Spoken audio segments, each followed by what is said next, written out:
അപ്പോൾ നമ്മൾ ഈ ഒരു ഹിപ്പ് ഇവിടെ കണ്ടിട്ടുണ്ട്.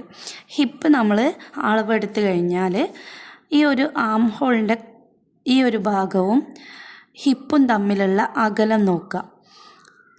എത്ര അകലമാണ് നമുക്ക് കിട്ടുന്നത് എന്ന് നോക്കുക. ഇതിൻ്റെ പകുതിയിലാണ്, ഇപ്പോൾ ഒരു 10 ഇഞ്ചാണ് നമുക്ക് കിട്ടിയിട്ടുള്ളത് എന്നുണ്ടെങ്കിൽ ഇതിൻ്റെ പകുതിയിൽ നമ്മളൊരു മാർക്കിങ് കൊടുക്കുക, 5ൽ മാർക്കിങ് കൊടുക്കുക. അവിടെയാണ് നമ്മൾ വേസ്റ്റ് അല്ലെങ്കിൽ ഷേപ്പ് മാർക്ക് ചെയ്യേണ്ടത്. അപ്പോൾ ഒരു 5.5 ആണെന്ന് വിചാരിക്കുക. ഇവിടെ നമ്മൾ 5.5 കൊടുത്തിട്ടുള്ളത്, 18 കിട്ടിയപ്പോൾ.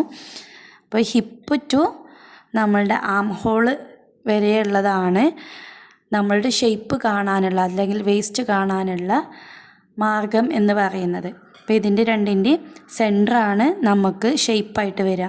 ഇപ്പോൾ ഒരു 5.5 മാർക്ക് ചെയ്ത് കഴിഞ്ഞാൽ ഈ 6ൽ നിന്ന് 5.5 ആദ്യം മാർക്ക് ചെയ്യാം.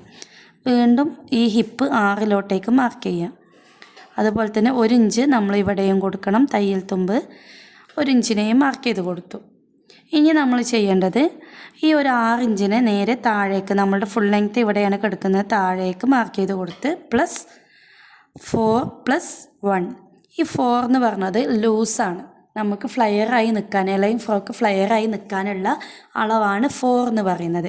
അപ്പോൾ ഈ 6 നമ്മളുടെ ഹിപ്പിൻ്റെ അളവാണ്.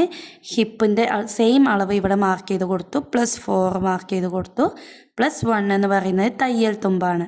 അപ്പോൾ നമ്മൾ ഈ ഒരു 6ൽ നിന്ന് ഈ 4ലോട്ട്, അതായത് 6 + 4 10, ടോട്ടൽ 10 കിട്ടുന്നിടത്തൊക്കെയാണ് നമ്മൾ ആദ്യം മാർക്ക് ചെയ്യേണ്ടത്. പിന്നീട് ഈ 1നെയും മാർക്ക് ചെയ്ത് കൊടുക്കുക. അപ്പോൾ നമുക്ക് ഇങ്ങനെയുള്ളൊരു ഷേപ്പ് കിട്ടും. ഇനി നമ്മൾ ചെയ്യേണ്ടത് ഈ ഒരു കോർണറിൽ നിന്ന് ഇങ്ങോട്ടേക്ക് ഒരു 1/2 ഇഞ്ച് മാർക്ക് ചെയ്ത് കൊടുത്ത്, അല്ലെങ്കിൽ 1 ഇഞ്ച് മാർക്ക് ചെയ്ത് കൊടുക്കുക വലിയവർക്കൊക്കെ. ഇനി നമ്മൾ ഇതുപോലെ കർവ് ചെയ്ത് കൊടുക്കുക. ഓക്കെ, ഇതുപോലെ ഒന്ന് ഷേപ്പ് ചെയ്ത് കൊടുക്കുക. ഇതാണ് എലൈൻ ഫ്രോക്ക് എന്ന് പറയുന്നത്. ഒരൊറ്റ പീസിൽ നമ്മൾ കട്ട് ചെയ്തെടുക്കുന്നതാണ് എലൈൻ ഫ്രോക്ക്.